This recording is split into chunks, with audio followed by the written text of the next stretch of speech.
Hi, my name is Brandy Avery, and this is the nonprofit organization Answers for my management class.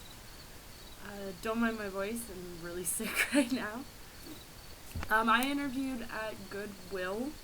I actually just sat down with one manager because of time constraints for them. But she was super helpful, really nice, really understanding about everything.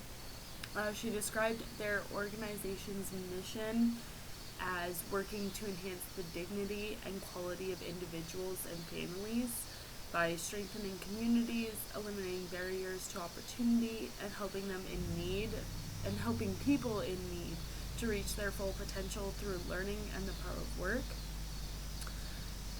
She said that the organization serves the disabled, it helps them get jobs, they help to serve the environment by recycling, they reuse everything, whether they can sell it back to the community or whether they use it as making like rags or rugs.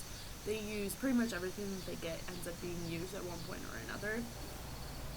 Um, they also offer a ton of programs for the community. They have programs for children, they have programs for the elderly, they have programs for the disabled. If you're looking for a program, Goodwill is probably the place that you would want to look for it.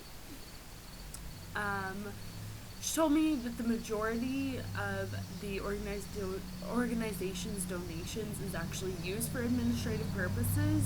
It goes to help pay for their employees, and if it isn't going to that, then it helps them to recycle what they don't sell. It helps them to make sure that their programs that they offer to the community can continue to function as they do.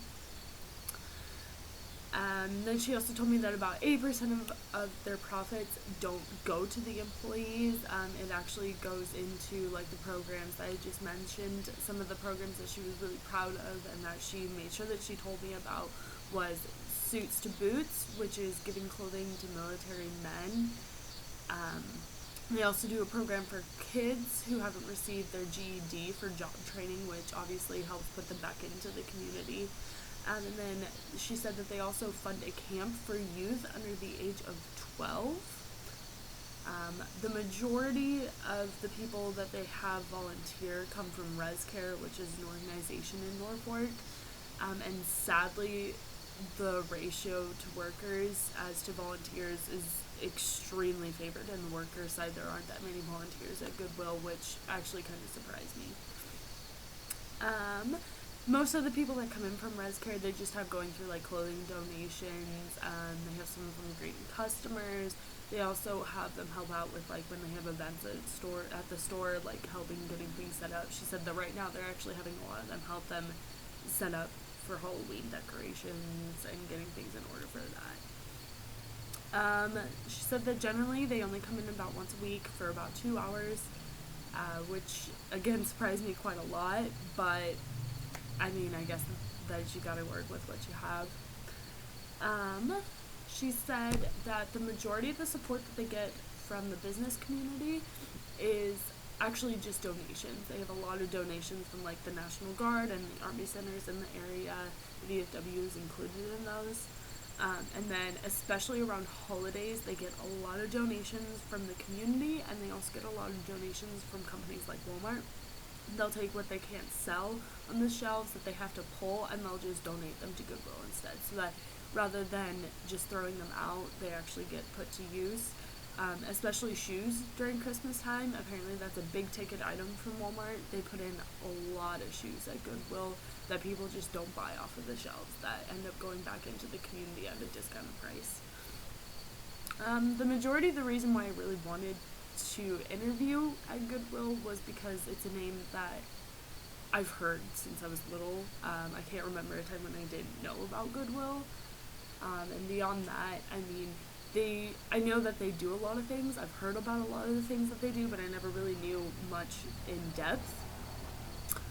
I think that these businesses should take a look at what has the greatest need when they're allocating funds. I mean, and that's harder done than said, obviously, but even if it's within the same department, you still need to look at like what you can do and focus on that will help that entire department altogether. I mean, just you don't pay your CEO more money when your mailroom is failing. So I think that it's more about looking at what is seriously lacking and then how you can best improve that with the little amount of money as possible as you possibly can. I think that nonprofit businesses do have it the worst when it comes to society's expectations because they are nonprofit. But they seem to do all right. At least in Norfolk, they do. I think opening programs that put back into the community takes a lot of that pressure off from the community expectations because that shows that they really are looking out.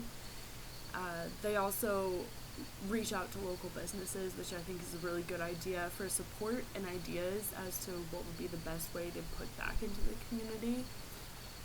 And finding volunteers to help with daily tasks so that the managers can actually focus on what is needed and how they can help the community the best and the programs that they have going on.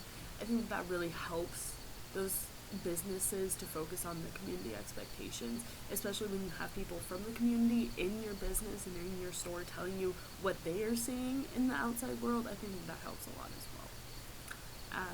So I guess that's basically all that I have on Goodwill.